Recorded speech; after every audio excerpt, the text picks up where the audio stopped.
Good morning.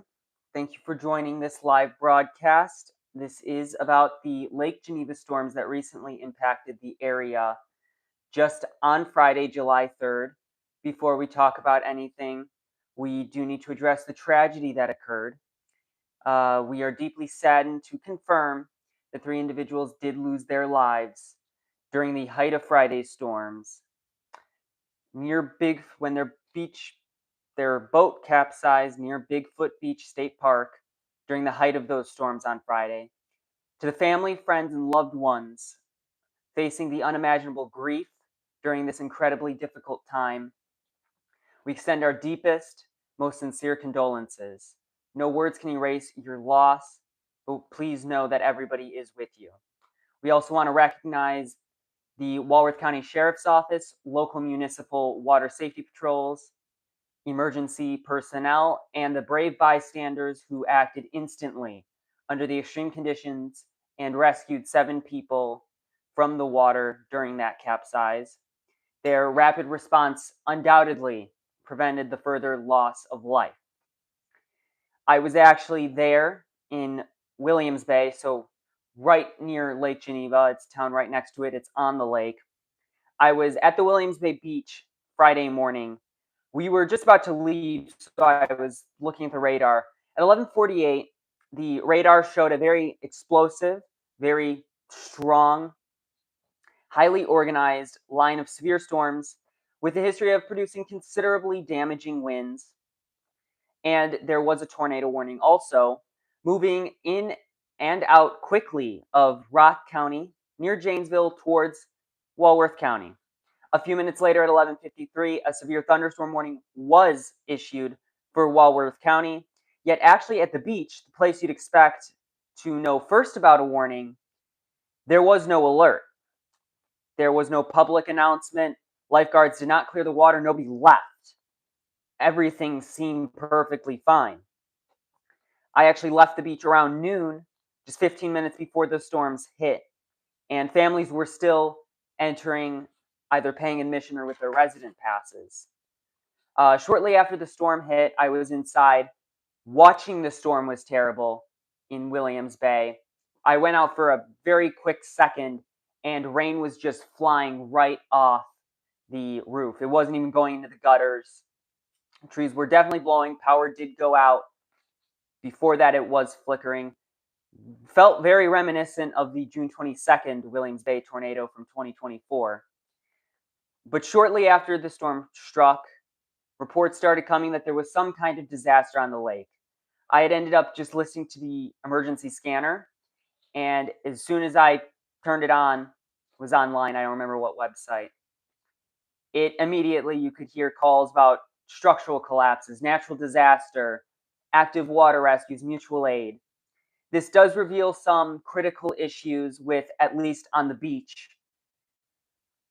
because we cannot rely solely on our phones to alert the public, especially when they're swimming on a boat. You can't hear any warning from the engine. You're probably not looking at your phone, but there was enough lead time. If a warning is issued, this infrastructure clearly did fail in some way. This also does not have to be directed fully towards the local Williams Bay, Lake Geneva, Walworth County. It also needs to be looked at on the warning level.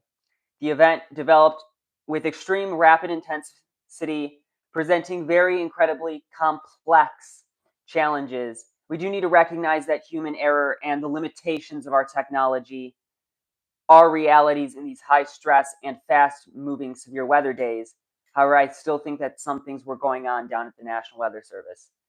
To understand exactly how this system rapidly accelerated, how and why the National Weather Service did not put out the correct alerts or at least underwarned the area, the Colletti Weather Office is officially calling upon NOAA, the National Weather Service in Milwaukee, the National Weather Service Central Region Headquarters, and the National Weather Service Headquarters to conduct a formal service assessment.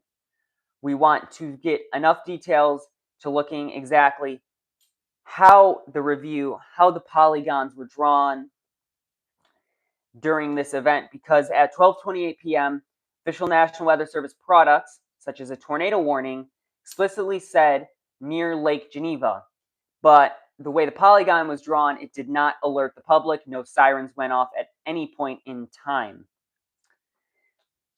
As a result, all those alerts failed. Boaters driving past, there was significant tree damage. Reports are surfacing very high winds.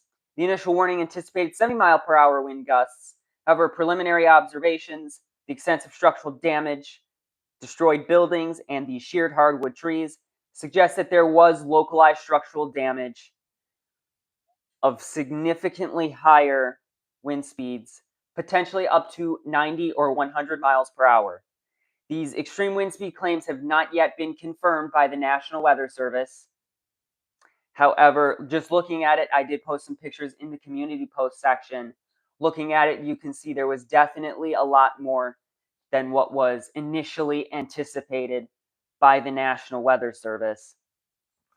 Of course, the evidence just shows that there were large-scale wind fields that far exceeded the standard expectations of the National Weather Service, which is why I think that a formal assessment is necessary to investigate how the storm acceleration modeling can better protect open waters, how automated systems can help and better align the warning system, and what technical steps could be taken to ensure future precision in the alert to further prevent another disaster like this.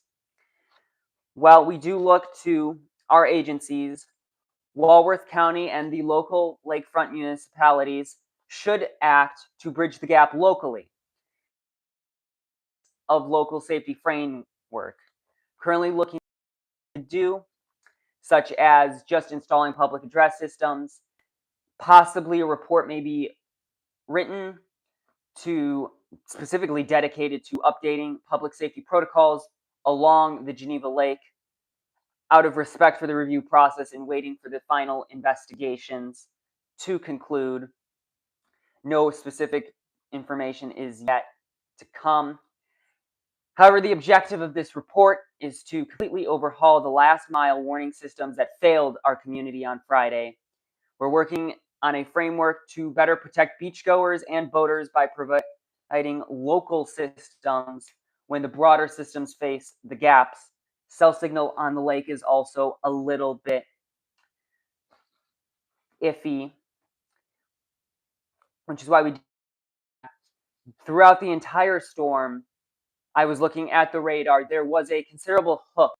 Now, if you've watched any video, you may have seen a hook that specifically means that there was rotating in the storm. I think there was enough for the National Weather Service to have issued a tornado warning instead of a severe thunderstorm warning, possibly a mix of both. But clearly there was some kind of issue. Of course, there is technological limitations that most likely occurred down at the National Weather Service. We have to recognize that technology is not perfect. That is all for today's address. Thank you so much for watching. Again, my sincere condolences go out to the families of the 3 who died during that capsize. We do know several more were injured. Thank you. Stay safe and stay weather aware.